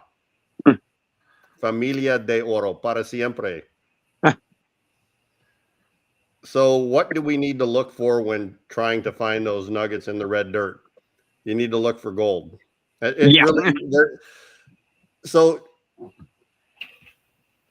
the one thing I'll say, and it's never been more true. The longer I do this, it's never been more true. Gold is where you find it. Yes. And there's been so many times where I knew for sure there was going to be gold there. We found gold here. The vein keeps going. The rock is the same. And then there's nothing. Yep. And then you accidentally, you're moving your metal detector down and you're setting it down. It's like, what was that? Hang on. And then, and it's like in a spot that you don't even expect. So the number one key thing to look for is where gold has been found before. Yeah, that's go there and freaking dedicate your energy and don't get distracted by shiny things. And when I say shiny things, like don't get distracted by the quartz vein that you see over there, because every single person that has driven by this corner, by the river, the Similkameen River, and sees that quartz vein, every one of them has stopped and looked. Yep. And it's there for a reason. The old timers didn't miss much. No. We are not the first people here. You got to remember that there was the 1849 gold rush, and then 1875 up in the Yukon and Dawson, or 96. And the gold rush has just moved around. And when you see a quartz vein, don't go after it. Doesn't mean there's gold in it. there's a million people that have been there before, but you want to go to areas that historically have produced gold. They didn't get it all. In fact, they didn't get 5% in most cases. Right. However, it's not going to be right there apparently immediately visible. You got to dig down through overburden. You got to break rocks. You got to chip away deadfalls. You got to move brush. You have to uncover the old areas where there hasn't been anything, or an old collapsed mine that maybe, that it wasn't worth it for them to go back because it wasn't high grade enough. You got to remember back in the day too, they were doing this for a living at $4 an ounce. Yeah, I was going to say $12 an ounce. 20, 32. Like there were four major, four major price differences, but they didn't leave much. And they also went after the super high grade because of the price of gold. And so what was high grade to them and the stuff that they left behind, like they would have left 2 and 3 ounces to the ton gold. They were going after the 20 and 30 ounces, but they wanted the big nuggets, like a placer claim. Yeah. They got 5 or 6 little nuggets. They didn't care about that. They wanted bigger. Yeah, exactly. And it was there back then. So now we have to, I guess scrub up the scraps and we'll take the scraps. Think about 2 ounces today. It's $9,000. Yeah. So back then it was, let's say at $10, that was $20, you know? Exactly. Yep. Well, like I said, So when I first started selling gold, it was $10 a gram. So you'd buy an ounce of gold for, like I was getting it for $275. Now an ounce of gold is $4,400. Yeah, did it go insane. up that much? It's 4360 or 40. Yeah, it's 4360 tonight. I think last I checked. Wow. 4,400. What, a week ago it hit $4,000, 473. I told a lot of my people that I've been doing business with, I said, when gold hits 3,000, it's going to 3,500 right away. I thought it would slow down at 4,000, but it didn't. It fucking blasted through 4,000. Like 2 days, it was like $4,100. It went straight through. So what's who I saw said they might think it'd go up to 6,000 by the end of the year if it doesn't. Well, not by the end of the year, I don't think, and I've been doing this a long time, but 4,700, and then January, February is always really good for gold. It's just really weird. This is my 30th year going to Tucson, but in January and February, every single year, gold goes up right before the Tucson show. So I'd say 5,000 by Tucson is my guess. It really needs to stop. I need some gold for my pay dirt shows coming up. I can't afford $4,000 an ounce. Yeah, 43.56 right now, people are saying. So yeah, it's up. Get in the creek and start digging. Yes, mining season's over here, dude. I don't know, Trey. I don't know, Nick. You could probably still get into the creeks, but we were up at Butterfly last weekend. My mining season's over. Oh, and we had blue skies and 50 degrees. That's not bad. I had 75 degrees today. I love California. Oh God. I love California for the weather and the gold. I don't love it for a lot of other stuff, but where I'm at, my minor ma will tell you, like she's been to my house numerous times. We live in God's country. She's my neighbor. So like she lives like right down the road here. It's like where we live, mountains, no neighbors, blue sky, no light pollution, no sirens, no airplanes flying over, no nothing. It's like couldn't ask for a better place to live. Oh yeah, California is beautiful. I went there in January, and I was told I was an idiot for swimming in the ocean without a wetsuit. I was like, dude, I'm from Montana. It is 20 below right now. What are you talking about? Yeah, I dredged in Cedar Creek, just out of Rabbit Creek, Cedar Creek. I know where Cedar Creek is. And with a 7 mil wetsuit, I had an instant headache. Oh yeah, you froze your left one off, didn't you? Instant headache. Like you couldn't put your head underwater, man. It was like so ridiculous. And that was in July. Yeah. Oh yeah. Yeah. The water's cold here too. It's Yeah. hard to put your feet in and your hands in, even in the middle of summer. Yeah. Well, last weekend I was in 2 pair of socks, a pair of insulated muck boots, and my toes were freezing in the creek. Yep. Yeah. It's And just, that's just, 6 inches of water as I'm, feeding my sluice box out of a 5-gallon bucket, and it's like, okay. yeah. You need to put those what are those things you shake up? Yeah, the foot warmers. Yeah. Yeah. Foot warmer The things. hot hands. But even that doesn't help. And if you get a hole in your boot, forget it. Yeah, It's no. over. Yeah, no, Once useless. you flood those, and yeah. And the duct tape, you can't put it on because it just cracks and breaks. The water's so cold. Yeah. Shoe goo. Oh, Shugu, old tricks. Oh, yeah. Stacy usually asks this question, and I might have missed it when I went to get a cup of coffee. But if you could gold mine anywhere in the world, where would you go? Already asked. You already asked. Yeah, That's what you were talking. like Brazil and Chile would be the two places. Okay. For me. Rock But Butcher sent me a quite piece frankly, of man, quartz with a I'm piece of gold in it. standing on the mother lode vein every day. Why else and would it's you need to like- go anywhere else? My first website was motherlodegold.com. I'm known as MLG Dave. MLG stands for Mother Lode Gold. So I'm home, man. I'm where I need to Oh, be. that's awesome. Yeah. Yeah, I mean, Oh. oof, well, how nice that must have been for you to land some claims on the mother lode. Oh, yeah.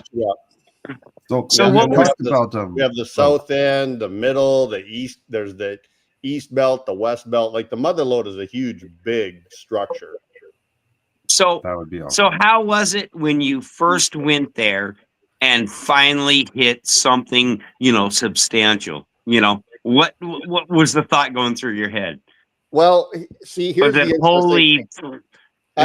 I film everything. I literally have my camera on all the time, and I don't have a video of this one. You know why? Because I was metal detecting in the middle of the road, and I thought it was a fucking beer can. No. I was literally in the middle of the road. It was 2.5 feet down, and I thought, this is a beer can. And so I turned the camera on after I actually, Oh my God. picked it up. I turned the camera on to wash it and stuff, but I thought it was a freaking beer can. So it was just like, holy fuck, let me get back to it. And then I found this one the next day. This is the other half of it, Well, I have the 10 feet camera away. off all that. So no, but I mean the very first time you hit that mother lode, that first time you found that area, what was kind of running through your mind? Is it like, oh my God, I'm not going to tell anybody, or no, it's not. I need to tell everybody? And no, it's not like that either. It's like it's private property. It's gated. We have like 12 cameras up there that are remotely monitored. They're all cell phone cameras and stuff. So it's like not a big deal.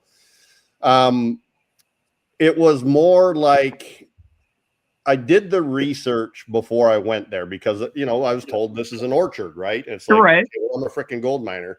But I did the research, the historical research, and then Jim, who's in this chat right now, and Conmigo and stuff, he told me a lot about it. He showed me some old maps from the area and, the potential of it. I spent some time last November, so about a year ago, across the gully from where I'm at now, looking for gold over there. And in 5 weeks, just across the gully, I didn't find a single piece of gold. And I was on the mother lode. And Not you're going, not a single piece. And no, it wasn't like, okay, it's not here. It's just I haven't found it yet because I did uncover three old mines that had been caved in either on purpose or, through natural processes of erosion. I did find some mines.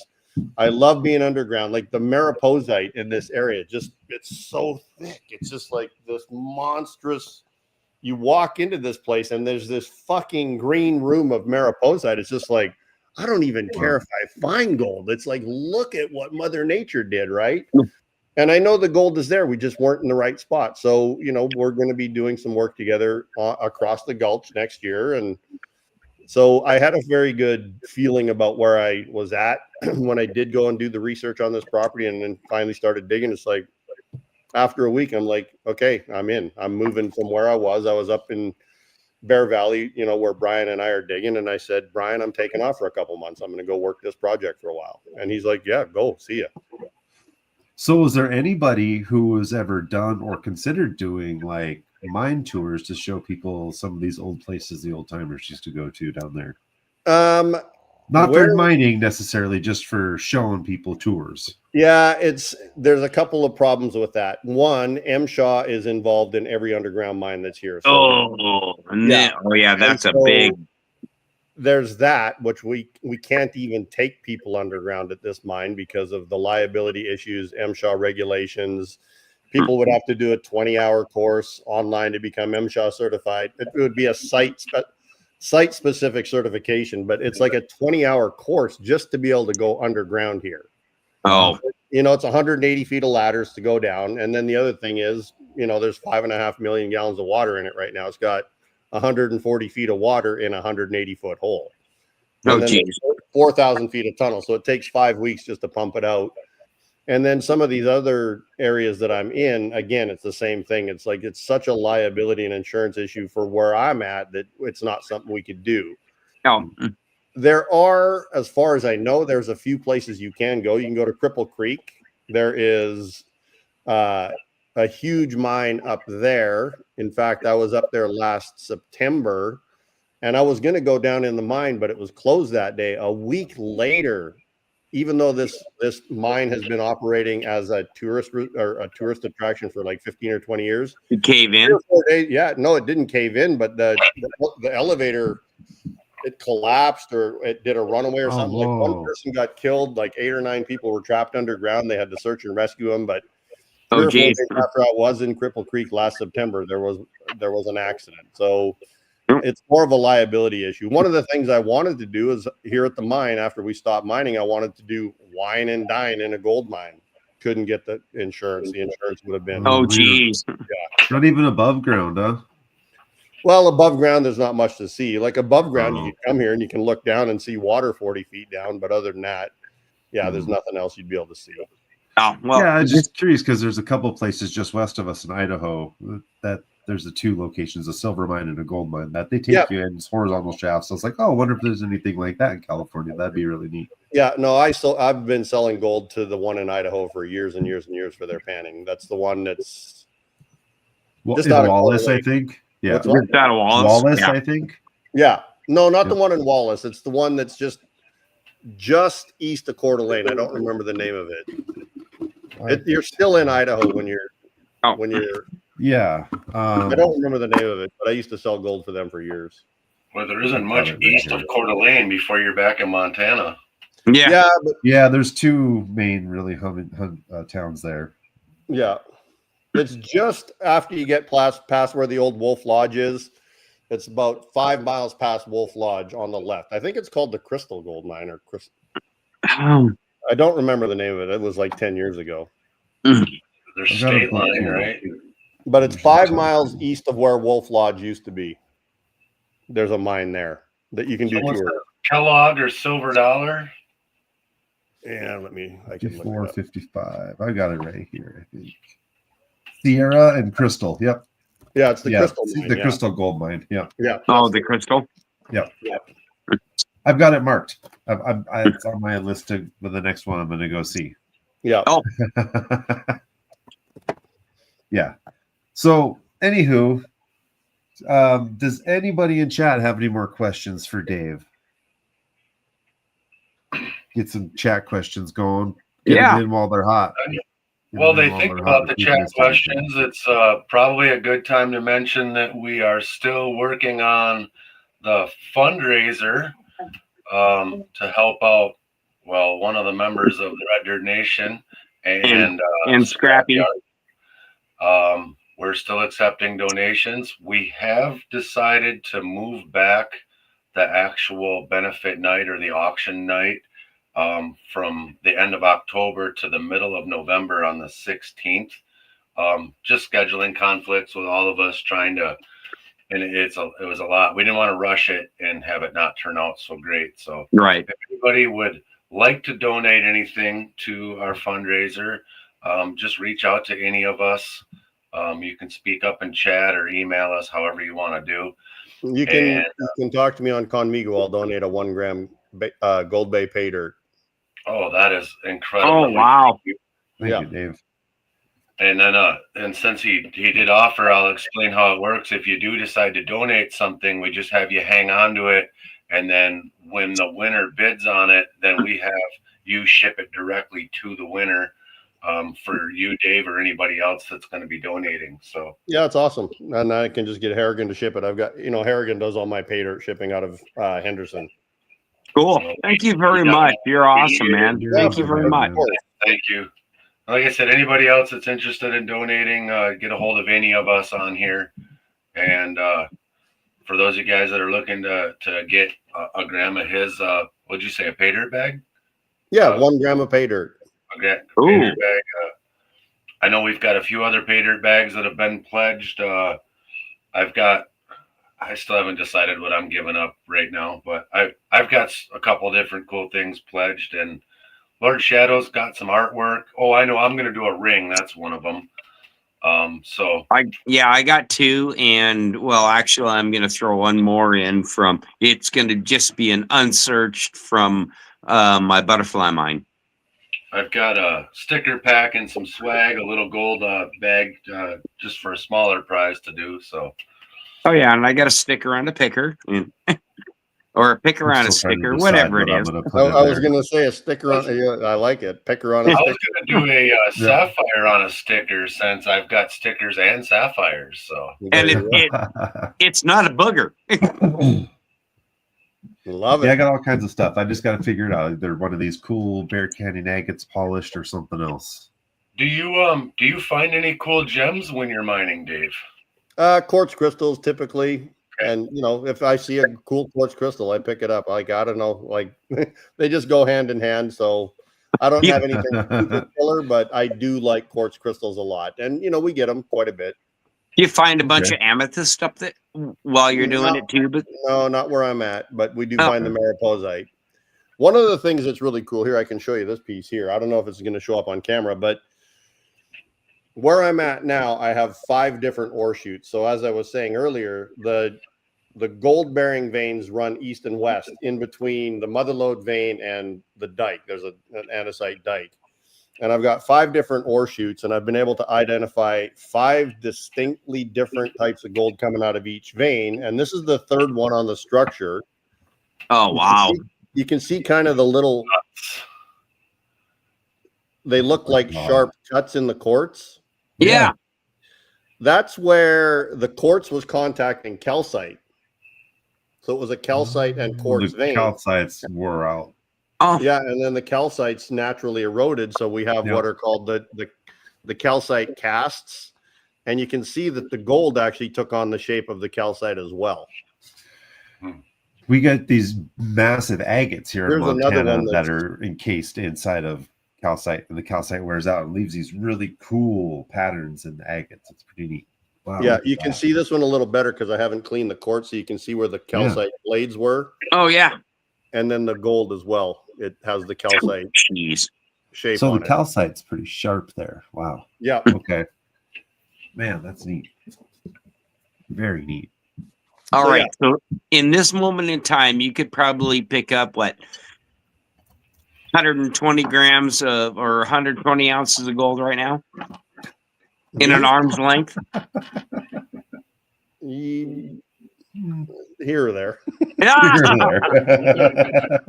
don't we know. don't like you anymore now. I just stick it in bags and I'll process it later.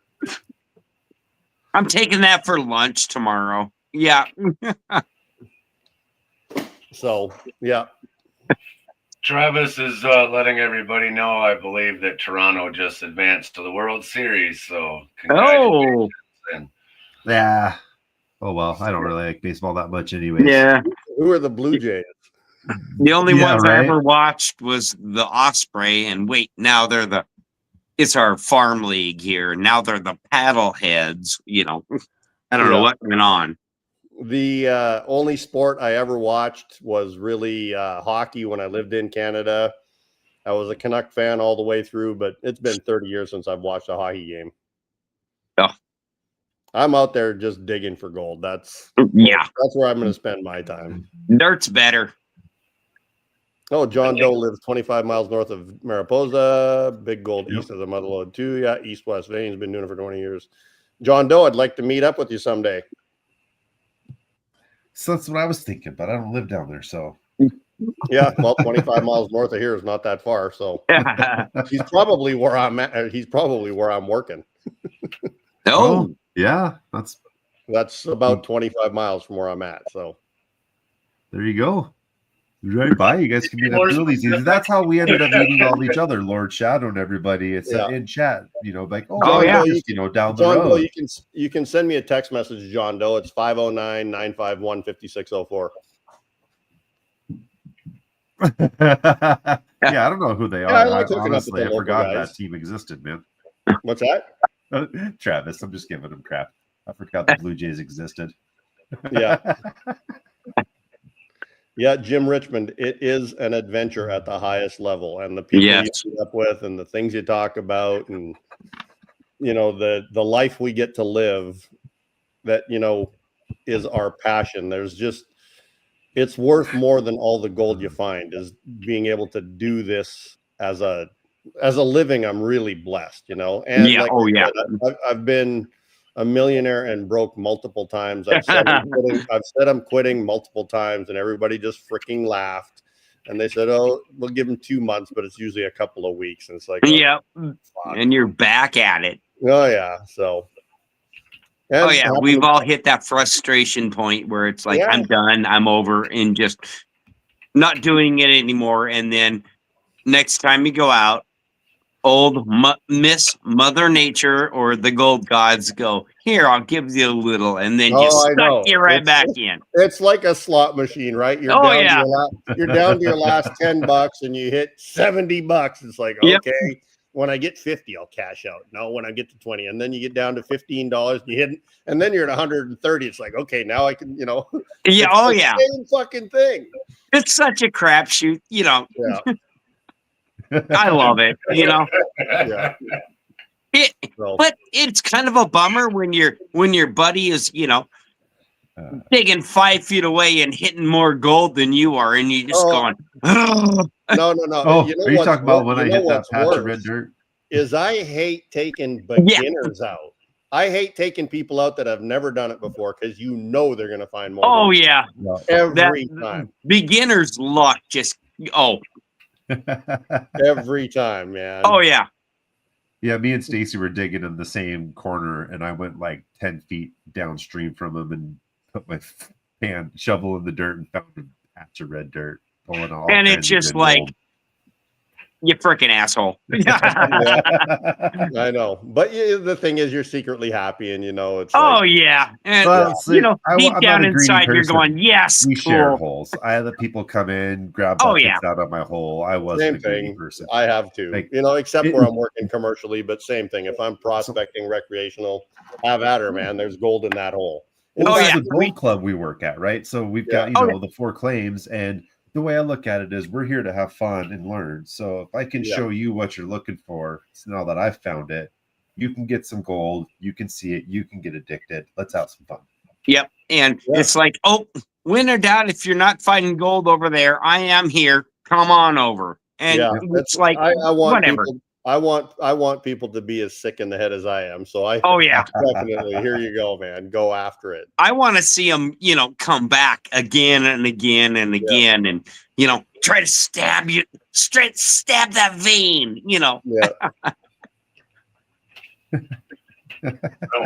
My first time in the creek with Jason with the Flower Gold Wizard, he saw where I was digging, and he said, "Come down here by me." And I was like, I just didn't want to be up in everybody's ass. I told him. He says, "No, there's plenty of room. Get down here." And then he pointed to a 2-foot area and said, "Dig there." And I started finding the most gold I'd ever found, and still nothing compared to what's on your floor right now. But Speaking of my floor, Pioneer Paulie came to my house about 4 years ago. Oh, and swept it up. Yeah, I was running the pay dirt business here before I moved it to him. I think I saw that video. Yeah, and he came here. I wasn't even here, and he cleaned up the whole area, like my kitchen, the cracks in the table. In fact, Kayla will still come to the cracks in the table, and she'll scoop them out. She'll find gold because we still do pay dirt and stuff. But yeah, I think he got 2.5 ounces or something, just oh geez, all over the place. So we're getting close to our 2-hour mark. I mean, it's still 20 minutes away, but I guess one question I've really been dying to find out is what is your favorite piece of gold you ever found, and why is it the Van Halen nugget? It's not the Van Halen. That's actually mine, not but the Van Halen. I know, but now it's mine. I just had to ask. Yeah, I'll show you this piece, and I've got a video on YouTube of this one. I think I know what one you're going to show. Oh no! Oh, that is so cool. Wow, that's cool. That is a good one. Let me turn that is amazing. Yeah, there's a video on YouTube of me finding it. I would say I think I saw your video of that one too. Yep. That is cool. Yeah, it's called the Angel, and I knew it was special, and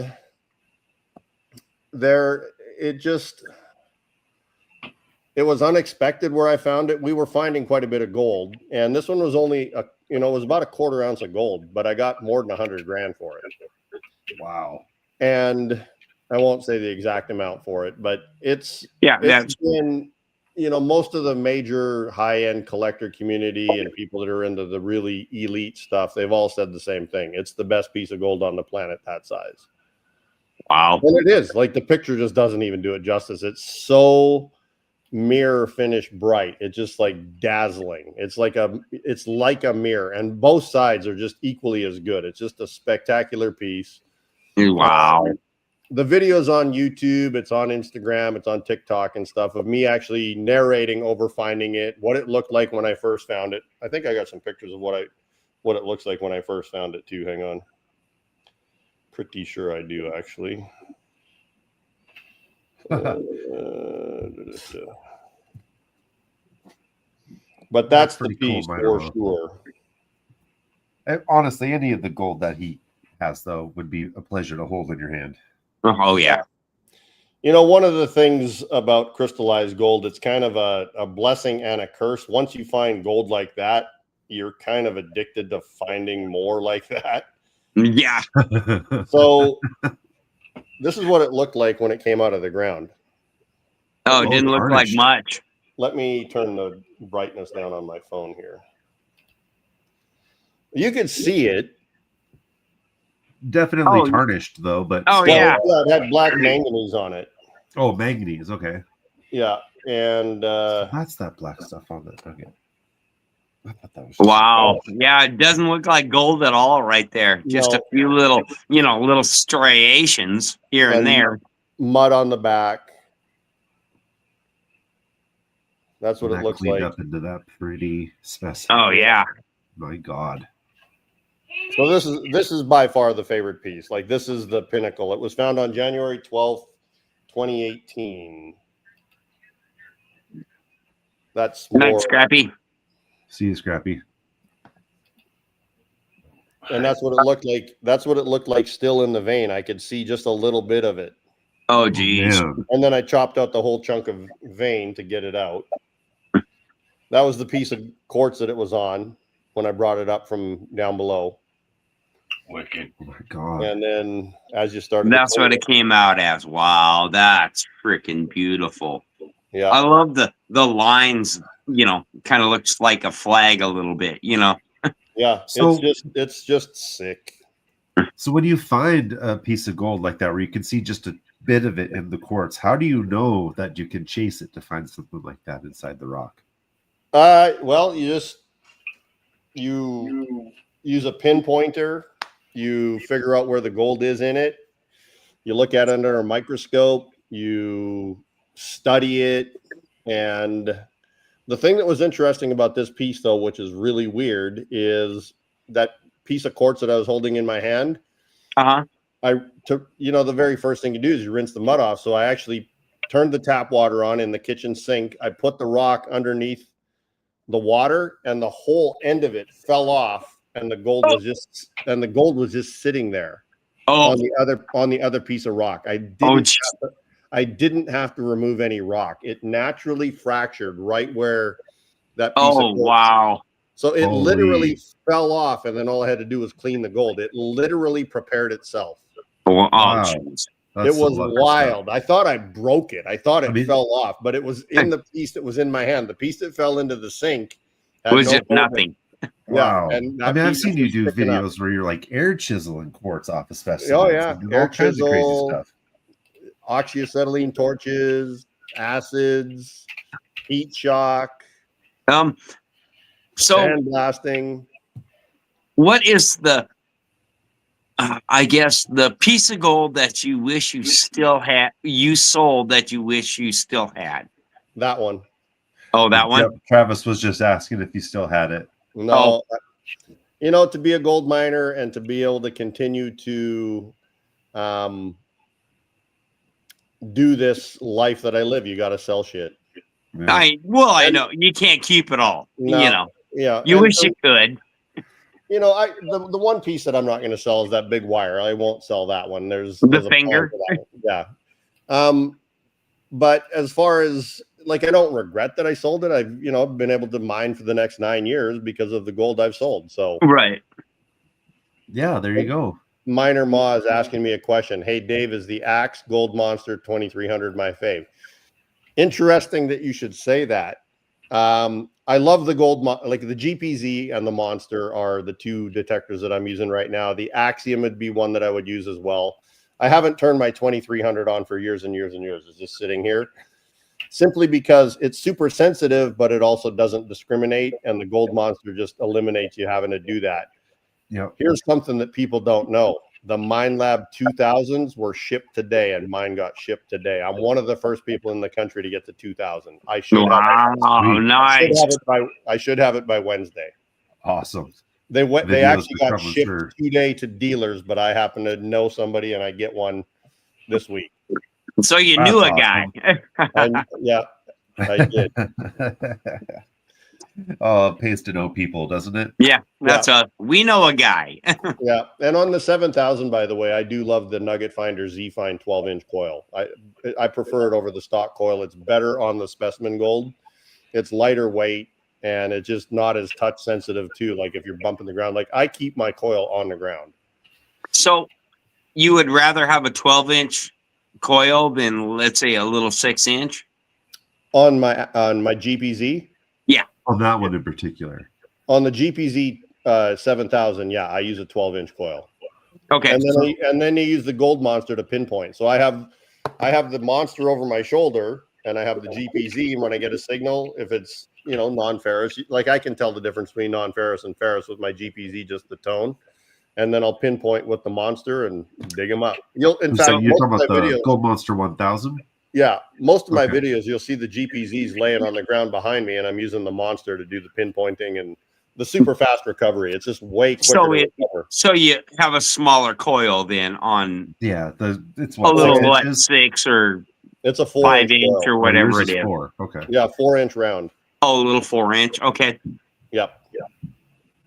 Yeah, so they're Just not very wondering, big. That's what we have for the Gold Club is the Gold Monster. Yeah, It's a good and little detector.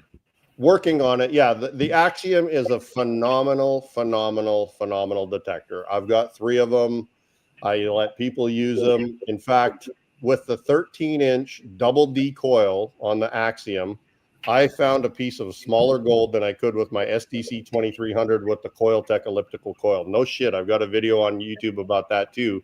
It wasn't staged or anything, but the 13-inch coil on the Axiom found a piece of gold so small that the SDC couldn't find it. And the SDC Outperformed it, huh? It Wow. did. It's on YouTube. Go look, man. I posted it about 3 years ago. Dang. Blew my mind. Holy cow. Yep. And that's a 13-inch double D coil. Stock coil. Okay, The Axiom is a freaking killer machine, and it's lightweight. It's cheap. In fact, here's the other thing. On my Minelab metal detectors, I run Garrett headphones. The Garrett headphones are by far the best headphones on the market, without question. Okay, so for the people who don't know, what is a double D coil? A double D coil there's mono coils and then double D. So it's the design of the windings inside the coil. A double D has wires that go up the center and around the edges. And it's a coil that will be able to, you can discriminate with a double D coil. There's a setting on the metal detector where you can discriminate and you can iron. You'll be able to, in fact, Cole, how much do I trust the discrimination in the double D coil? I trust it a lot. I've used it a lot. And if I'm in a gold area, I still dig almost everything, unless I'm dead certain that it's like the grunt, because there's a little button on the Axiom where you push the button and it'll grunt, and that'll tell you that it's iron. Now, it just depends on how deep the target is, whether I dig it or not. But the double D coil allows you to discriminate iron as long as you're close enough to it, whereas a monocoil doesn't have discrimination capabilities. The windings are on the outside edge of the coil only. Oh, okay. So double D is this way, and then the mono is just circular. Yeah. Okay. And then on the double D coil, your most sensitivity is right at the front of the coil and the back of the coil, or up the middle rather than the edges. The front of the coil is what you use to pinpoint with on a double D. So like for the Gold Monster, is that the double D or is that a mono then? It's a double D. It is, okay. And the Monster's a VLF technology, whereas the GPZ and the Axiom, they're more of a pulse technology, slightly different. So for the Axiom, it's not true pulse. I don't actually remember the name of the technology it is, because pulse machines, for example, the SDC 2300, the GPZ 7000, they don't discriminate iron. They detect everything. Whereas the VLF and the Axioms do have the technology to do it. Now, the new Monster 2000, it has a dual technology as well. I don't know much about it. I just knew I needed one, so I've got one coming. Have the new toys. Yeah, actually, Cole, who's in the chat right now, he bought an Axiom from me about a month ago. Have you found anything, Cole? He says he's found it super accurate. Yeah, it's incredibly accurate. I sold another Axiom to my neighbor, and he showed me a nugget that he found last week. It was like maybe probably less than a quarter gram, and he got it at like 6.5 inches with the 13-inch coil in an area that he'd worked heavily before with an SDC. Wow. So I have a question. On my property, on the other side of my property line is an old racetrack, and I own the bleachers. It was a stock car track in the 60s and 70s. So for 20 years, guys were sitting on these bleachers with coins falling out of their pocket. Yep. But they were also throwing beer tabs down. So every time I get out there, you get a signal every 3 inches, but it's always an aluminum beer tab. You got to dig them. There's no way to discriminate those out. You just, you can get there are some coin hunting machines that will discriminate some of the pull tabs out, but then you're also going to be missing gold rings, gold coins, because they wind up the same on the spectrum. Yeah. Okay. Yeah, but yeah, it's kind of a feast or famine thing. What I would do is just freaking get out there with a little skid steer, scrape out 12 inches of that stuff, and run it through a wash plant. It's not a bad idea. Just run it through your sluice box. Maybe I'll get down there and high bank. Yeah, I just run a garden hose down there. That'd be the way to do it for sure. You can come borrow my little trommel I built. Oh, yep. I should. That'd be a reason for me to finally build one of those. Yeah. I do have one of those Chinese mini excavators. The neighbors would think I was nuts out there taking my yard up, but I'm not saying I wouldn't do it. Well, anybody got any more questions for Dave? I feel like he's been pretty generous. Oh yeah. This evening. Yeah, and then Wednesday night I'm going to be having my Ask Me Anything. It's an hour long. It starts at 7:00 Wednesday night. If you're in Conmigo, you'll get the links and stuff. But it's an Ask Me Anything type thing. I'm giving away a gold nugget and maybe some other stuff. But every Wednesday between now and Christmas, I am giving away a piece of gold that I found every Wednesday. Cool.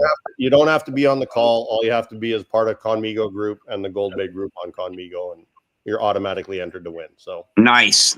Yep. Well, I'll be getting on that as soon as I get inside. And we appreciate you putting in, a 1 gram pater bag for the benefit. Thank you very much. Yeah, thank you. You're more than welcome. So but the thing that's going on is Scrappy, we're trying to raise him some money so he can get a trailer. He's in a rough living situation right now, so we're trying to get him a trailer. I thought it was for a boot job, man. Half He grand. might like that. I don't know. Don't give him any rough ideas. Well, if you ain't Yeah. got a trailer, you might as well have boobs, right? Well, no. Scruffy trying to get went him off, there. so we can talk about him now. No. Yeah. And then for me, my family's, since my kid was diagnosed with Crohn's, and it's been a downhill slide ever since January. So these guys didn't even tell me they were doing it. I got wind of it when Stacy sent the wrong message to the wrong group chat. Yeah. So I appreciate you doing that. Yeah, and look, happy to help. Thank you, man. Thank you. Yeah, you're more than welcome. So with that, I guess we'll we've stayed strong, over 25 to 30 people pretty much continuously. So Cool. yeah, it's been great. That's awesome. Yeah, and I love seeing everybody. You know, a lot of people know me more than I know them. I know a few people on here, of course, and it's kind of weird how I'll meet people out in the wild and they're like, "Oh, Dave," I'm like, "Got your name? Oh, we've never met before," you know. Yeah. So Oh, nice by the meeting- way, I've seen you on YouTube. yeah, that's what happens a lot. Oh, so. okay. Here's one. How often do you get recognized out in the wild? Once a month at least. that's what Yeah, Steve once a Rydell month. said. What's that? That's the same thing Steve Rydell said.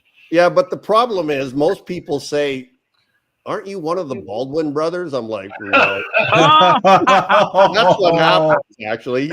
I get told I look like Alec Baldwin all the time. So it's like, You aren't do a one of- little bit. A little bit, yeah. Well, at least they don't say Billy. Yeah, Yeah. exactly. Oh my God, Billy Baldwin. Yeah. Well, Billy. Alec too, who is my, apparently my doppelganger. It's like, okay, Alec. See? Yeah. All right. Well, thanks again for coming up. We really appreciate all your time. This has been Thank you. an amazing conversation. We've learned, I feel like, more than I think we imagined this evening. Well, On the show and tell. let's do it again, or I'll see you guys on my Ask Me Anythings. You're welcome to invite anybody over, and Oh, I'll come watch this Wednesday for sure. Yeah, I'll be and there. I'll hop on. Yeah, we'll be on Conmigo. yours. Hell yeah. Sounds good. And like I said, everybody that signs up for Conmigo tonight, I'm going to personally say hello to all of you, run you through how this damn thing works, because it's pretty mind-blowing. In fact, Minor Ma just said she saw that this podcast was happening on Conmigo tonight because I did promote it. Oh, cool. Oh, Yeah. cool. Well, hello all. Yeah. Well, yeah, So- thanks for coming in. We appreciate everybody, to all the new viewers. We appreciate you coming in. I've just And, got to log in and I'll be on there. So I'll see you guys shortly. I'm Same going to go here. take a pee and then I'll grab another DP. This is my favorite drink. And I'll see you guys on Conmigo. Heck, All right, we'll see you yeah. there. And it might take me a YouTube, minute. thanks but, again, everybody, for watching. Redder Nation, everybody, have a good night. Later. See you next Good night, guys. Thanks. Adios. Thank you again. Buenas noches. time.